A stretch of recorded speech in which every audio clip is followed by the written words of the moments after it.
Well, she is most becoming. Dad was a short, portly man, with hair the same deep chestnut as mine. His normally clean-shaven face sported the rough beard he had grown in the hospital. It was impossible to hold back my groan. Oh, becoming? How he had any game at all was beyond me.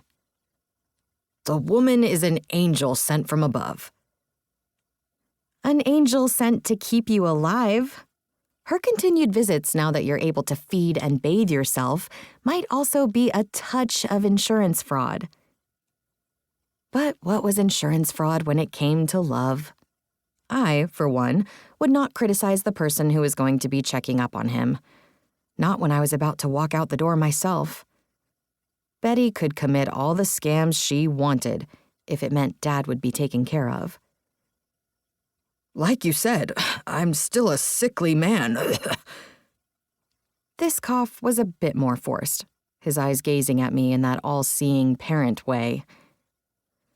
You know, this would be a great opportunity to find yourself someone becoming without your dearest father hanging around. I know how intimidating I can be. He winked. That was the last thing I needed, a distraction while I dealt with my first solo project, the one that could ruin us or set us up for life. I didn't have time for romance, not with Dan's brush-off living rent-free in my brain. I eased off the bed, smoothing out the comforter, before pressing a kiss to Dad's forehead. All right, I'm going to head out. He caught my hand, keeping me at his bedside. I'm serious, Bellamy. It's been, what, a year since Dan? Over a year, and I'm fine. This project is too important for me to allow any complications. I did not need my father to lecture me about dating. Our career doesn't exactly lend itself to relationships. I have other goals right now. Dan was a mistake, a hiccup, one I wouldn't make again. I had learned my lesson and had maintained heartbreak-free since we moved on to our next project. Bellamy? Dad! I stretched the word out into too many unnecessary syllables.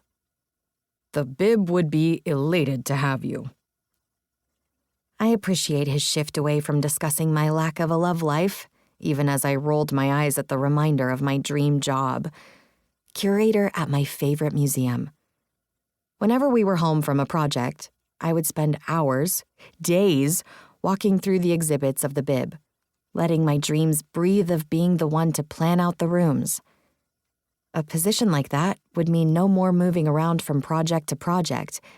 It would mean staying in one place, putting down roots. There isn't even an official opening. It's a rumor.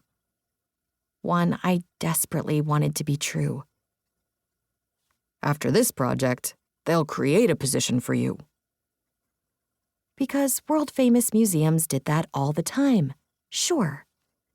All I could do was shake my head. You need more rest, and I need to get going. It's not exactly a short drive. With a sigh, he yanked me the rest of the way, wrapping his short arms around my body. Call and check in every day. To get your approval on the plans, go over estimates, and send photos daily with updates. I finished. We've been through this. Not my first project. Dad was technically my boss, but I couldn't take his authority seriously when, again, the onesie. He gave me a last squeeze, helping to dispel some of my nerves. But your first time solo. This is a career maker. I hoped he didn't notice the way my fingers trembled as I shoved my shoulder-length hair into a messy ponytail.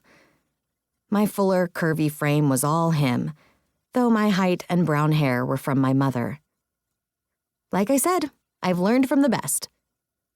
One step at a time. First, the impossible project. Then maybe, just maybe, the impossible job. Well, take care. A beat. I'm referring to the car again, to be clear.